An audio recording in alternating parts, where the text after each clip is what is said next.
Hello mga kabagsik! Welcome to my channel!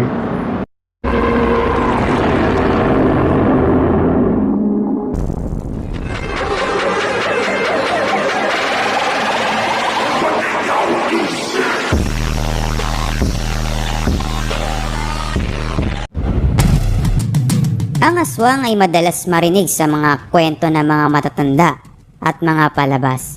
At madalas ma-featured ang aswang sa mga palabas katulad ng Jessica Soho dahil sa mga taong nagpapatunay na nakakita na sila ng aswang at ang mga nabibiktima nito. Ang aswang ay isang nilalang na kumakain ng laman at isang nilalang na nagbabago ng anyo.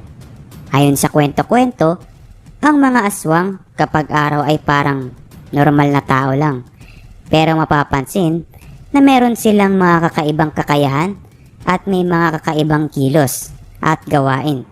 Sa gabi naman, ang mga aswang ay nagbabago ng anyo at naghahanap ng karneng kakainin katulad ng mga manok at mga sanggol sa sinapupunan.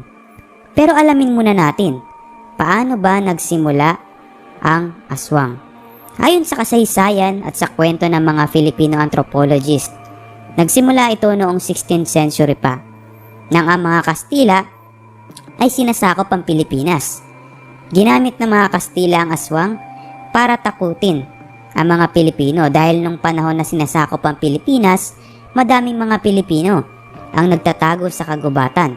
Kaya lalo nilang ikinalat ang kwento ng aswang para din mapigilan nila ang mga Pilipino na magtago sa mga kagubatan. At ayon pa sa mga kasaysayan at kwento, kapag merong nahuhuling rebelding Pilipino ang mga Kastila, pinapatay nila ito at pinalalabas na ito ay gawa ng aswang.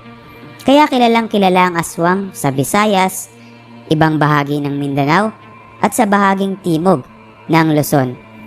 Pero merong sakit na tinatawag na X-linked dystonia Parkinsonism o XDP. Ito ay sakit na majority ng mga kalalakihan ang naapektuhan, na merong sintomas ng mabagal na paggalaw, tremor, kawalan ng kontrol sa katawan, at paglalaway. Nakatulad ng nasa video na ito na mula sa www.aswangproject.com. 93% ng naitalang kaso ng XDP ay mula sa isla ng Panay at ang 63% naman ito ay mula sa Capiz. Ang mga nakakaranas nito ay sinasabihan ng aswang, kaya naman ang mga pamilya na mga taong merong sakit na ganito ay tinatago na lang sa mga ibang tao. Pero kung titingnan nating mabuti at o obserbahan nating mabuti, ibang-iba pa din ang XDP sa mga kwento ng aswang na nakakwento sa atin ng mga lolo at lola natin. Ang salitang aswang ay nagmula sa Filipino word na aswang, na ibig sabihin ay aso dahil madalas silang makikita na mukhang aso o anyong aso ayon sa mga kwento. Ang mga aswang ay madalas na nagpapakita ng tunay na anyo sa gabi. Sa araw, nagpapakita sila bilang mga normal na tao dahil mas mahina sila kapag araw. Pero madami na din ang mga reports at mga balita ng mga pag-atake ng aswang sa iba't ibang bahagi ng Pilipinas. Ang aswang ay meron ding iba't ibang kategorya base sa itsura nila at kakayahan nila. Ito ay ang manananggal, vampire o mandurugo, werdog at ghoul. Manananggal. Ang manananggal ay sinasabing kumakain ng mga laman ng tao. Kumakain ito sa pamamagitan ng mahabang dila nito. Sa araw, ang manananggal ay makikita na maputing may mahabang buhok na babae at napakagandang babae. Pero sa gabi ay nagkakaroon ito ng malalapad na pakpak na kayang lumipad at nahati ang kalahati ng katawan nito. Kaya mahalaga para sa kanya na nakatago ang kalahati ng katawan niya at ito ay lumilipad para maghanap ng biktima katulad ng mga fetus sa mga babaeng buntis. Madalas sila nakatira sa kagubatan na malayo sa mga tao. Ang vampira o vampire ay nagpapanggap naman na isang napakagandang babae. Ang aswang na katulad ng vampire ay naninirahan sa kagubatan na medyo malayo sa mga tao at meron din silang kakayahan na hawaan ng pagiging aswang ang isang tao sa pamamagitan ng pagsipsip ng dugo sa taong biktima nito. Ang isang halimbawa nito sa Tagalog ay mandurugo, na naninirahan daw ito sa rehiyon ng Capiz. Word dog.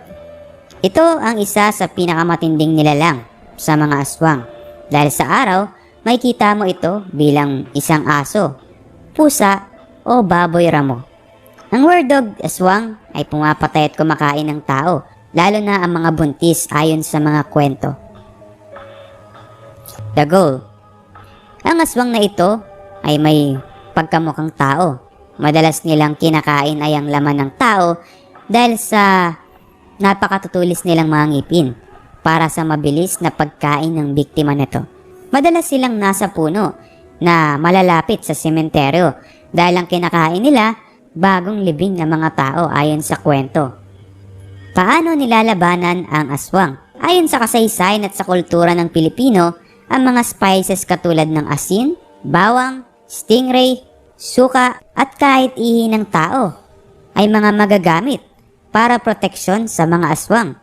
Pinaniniwalaan din na kumakain sila ng mga fetus na mga buntis, kaya ang isa sa paraan para malabanan ito ay ang asawa ng nagbubuntis. Habang nanganganak ay dapat nakahubad habang winawasiwas ang espada o bolo nito. Para mo naman malaman kung andyan na ang aswang ay makaririnig ka ng mga kaluskos sa bubong ng iyong bahay.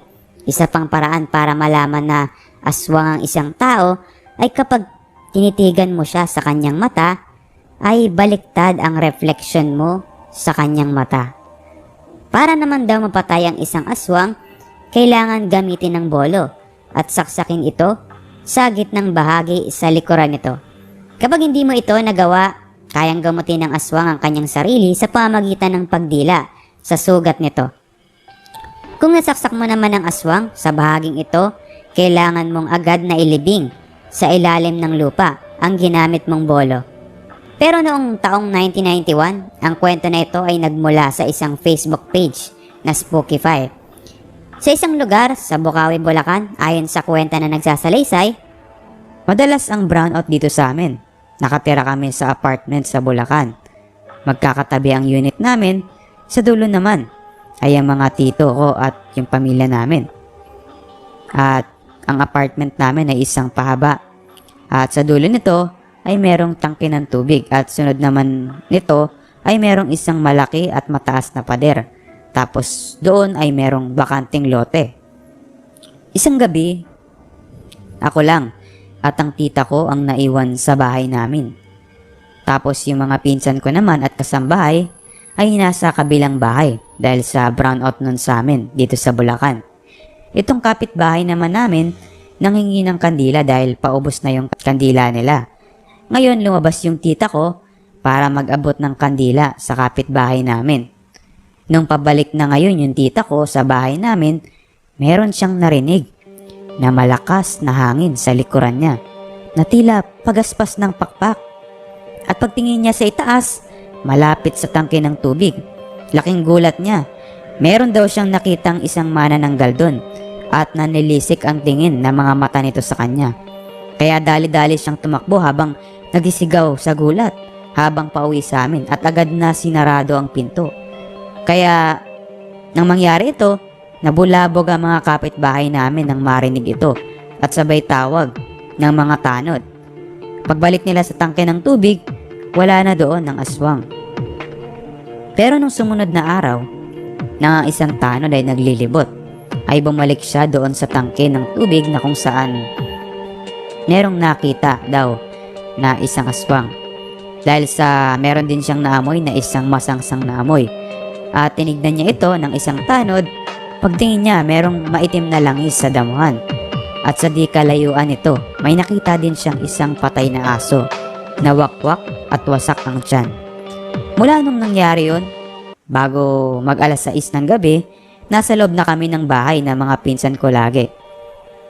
At yan, ang kwentong nangyari noong taong 1991 pa sa Bocaue, Bulacan na isang kwento na na-featured sa Facebook page ng Spookify. Ikaw, naniniwala ka ba sa aswang? Comment mo sa comment section o baka naman meron ka ding alam na kwento ng mga aswang na mula sa lolo, lola mo o sa mga kamag-anak mo o sarili mong experience nang makakita ka ng aswang. Share mo naman at comment mo naman dyan sa comment section dahil gusto din naming malaman at marinig ang kwento mo.